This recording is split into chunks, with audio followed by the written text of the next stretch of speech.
Alright, another video on the Palomar 300A. This time we're going to fire it up eventually, after we talk about a few things. This one's been recapped. I think that's very important to recap it. That's the power supply board right there. It's unplugged and discharged, so don't do this at home, but that's the these two are the high voltage power supply capacitors for the high voltage. Those four diodes are in a voltage doubler configuration between those four diodes and those four caps, and high voltage coming in from the transformer here, external transformer, to that board. That gives you the high voltage on this version. Some of them have a full wave bridge, but those are rare, and of the ones I have, I don't have any with the full wave bridge, so I'm doing the voltage doubler here. That cap there is the low voltage, for the low voltage supply. You know, both the high voltage and low voltage power supplies are on this board here. Just the low voltage is that diode there and that cap. Normally, originally, they come with this big plastic cap here. Don't know if you can see it. 1000 UF at 25 volts, but 40-50 years old. This amp is from the 70s. Those go bad, and I actually took them out and tested them just to see, because I'm not that familiar with plastic and coated caps there. And a couple of them had a dead short. Wouldn't even read on my cap meter up there. This came up error, and did a resistance check, and it was a dead short in these caps. So I recommend you replace the caps. It's got 3 of them in this amp, 3 of those plastic caps. One there for the low voltage. Well, actually this one has 2 because it's a different version. And then this is the bias board. This one board does the bias for the drivers and the finals. This one uses let's say one power supply for both the driver and the finals, where there's a different board, which I don't have one available to show you, but it uses 2 duplicates of the same thing, most of the parts in it, you know, the cap and all that, 2 of these caps, and it duplicates it, and it's one for the driver and one for the finals. But on these later ones, they just went to one dual purpose, where it drives the finals and the driver with low voltage. It's fired up because I want to show a couple things while I've got the back here open. So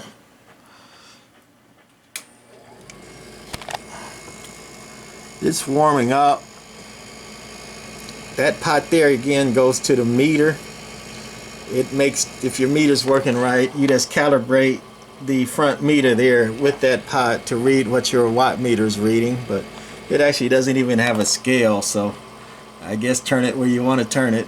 I guess Guy's gonna turn it up so it can make you think it's doing more watts, but that's what this pot here does. It just calibrates the meter, and then this variable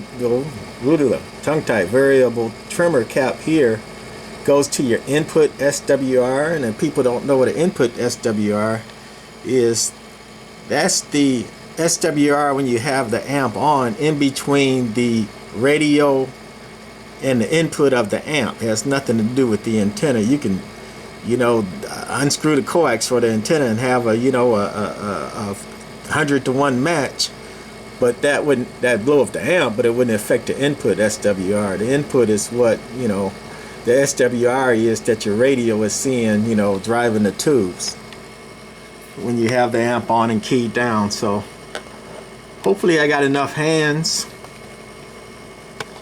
where I can key down.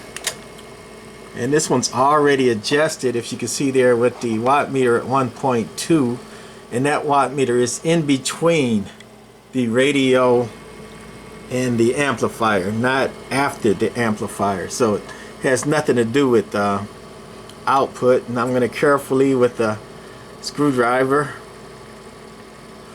turn that and you can see the SWR going up for the input. So that's input SWR, and you just want to turn that as low as it'll go. And I think 1.2, yep, as low as I can get it. So there we go as far as adjusting the input SWR. Oh, this cap over here would be when you're on the high side. It adjusts the input well, no, I take that back. On the low side, where you're driving the finals directly. That's what this high-low switch does. It on low, you're driving the 4 finals tubes directly, and on high, it's using the 2 driver tubes into the 4 final tubes down here. So that one adjusts the input SWR when you're on low. That's already done, and I already showed you how to do it on high. So if I wanted to do it on low, I would just switch the high-low to low, and again key it up and adjust that trimmer there for the input SWR on low. So I'm going to turn it off because I'm going to move it in case something happens. I don't want to get shocked and all that. It's got those pretty good bleeders in it, so it bleeds down pretty quick, and like I say, it's off, so I'm not too worried about getting shocked or bit by it. Even if you get bit by it off, you know, it's not going to kill you like it would if you had it on and get bit. Oh boy. Cancel Christmas, so looks like nothing's touching and all good. Gonna turn it back on again. Sounds like my fan's a little noisy now. But anyway, 2 driver tubes, 4 final tubes. Pretty straightforward on the front. Tune, low, band switch for your ham bands. Pretty much any amp, unless it has some special circuit that locks out 11 meters CB band, or work. Anyone with 10 meters will work on 11 meters. I know the Heath kit later SB221s and even some of the latest SB220s had a special circuit that it was on the input side. It would block 11 meters like a filter to block out 11 meters going into it. But 99% of the amps, if they work on 10 meters, they'll work on 11 meters. Don't need anything special to them. Main power switch, operate standby. This one has a pretty good preamp in it. It works. High, low power again. On high, you got the driver tubes, 2 driving 4. On low, it's just basically 4 tube, 1 stage. And then AM SSB, all that does is add a delay to the relay. So your relay won't be chattering in SSB. 4 final tubes again. This one has all the ham bands still in it. See all the coils for your ham bands, and the band switch there in the middle. That's the switch between, you know, the different coils and different taps on the coil for your other bands. But actually on CB 11 meters, all you need is that first coil. You can eliminate all the extra wires and all that junk going in there. If you want to take this one and make it 11 meters only, just take that 1 coil and disconnect it from that tap where it goes to the band switch, and connect it to that bare wire going over there to that load cap, and you can get rid of everything else. And it's the same with the driver tubes, but the driver tubes use that big coil there,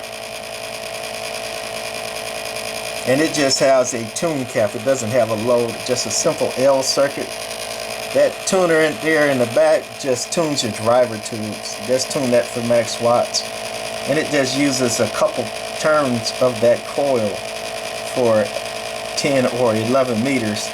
So if you wanted to just mono band and put this amp on 10 or 11, you could get rid of all those coils and taps and just use a couple turns directly for it.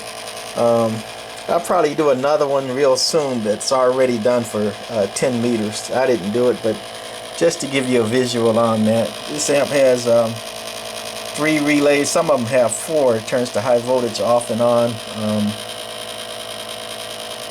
And that's pretty much it to this amp. A simple almost grounded grid amplifier there. And we're gonna fire it up. Yeah. Well, first let's show what the radio's doing. So we put the amp on standby and go to the 20 watt scale, and just show you I'm not putting a lot into this thing. 2.5 watts audio. Swinging the 5. This old Motorola don't do a lot of watts, but it's got real good ears, and I got a lot of noise here, so I've been using that radio a lot because of the noise filter, and it's got the best noise filtering I've ever seen. And that's on peak audio. Audio, just the radio. Audio. I'm doing about 10 peak maximum. So anyway, let's go back to the 2000, take it off peak, turn the amp on, and we're only going to show the high side. And it's dead can 200 audio. Audio. Talking about 250. Whistling to 350, and that's on average, calibrated to a bird meter. And we're going to show it on peak. Audio. Audio. Audio. Talking a little under 500. If I touched up the tuning and stuff a little bit, I can hit a little over 5 with it. But and speaking of tuning, some people tune their amps on high dead key. Like I tune mine for modulated swing, but trying to tune this one up as I go.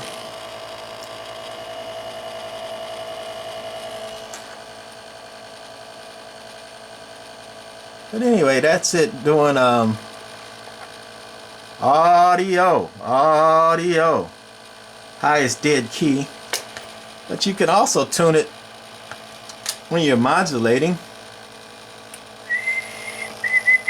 Actually, I can't. I need another hand to do that, so I can't show you, I guess. Got one on the camera and one on the mic, and then trying to do a tune and load and whistle, I guess, is a little bit too much for the old guy. Audio.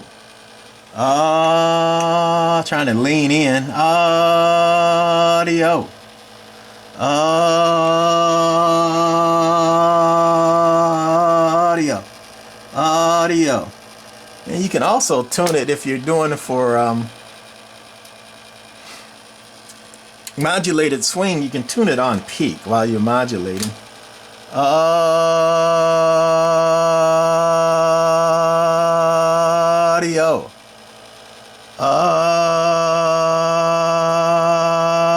Audio. Audio. And I could touch up the driver tune, but I'm not going to reach over that just to show you the driver tune too. But I normally tune mine while I'm modulating, going audio like that, or whistling. For the most watts while I'm swinging, I like that swing audio. I don't like high dead key. That's the way I run mine. So anyway, this amp would do a little bit more if I hit it harder. Remember, I'm only hitting it with about 8-10 watts peak. And as you can see, it's running pretty cool. I've had it keyed down for quite a while, and nothing getting hot, nothing cherrying. I think I could run this workhorse all day like that if I wanted to. Anyway, that's finally it. Palomar 300A, white face, keyed down. Bye.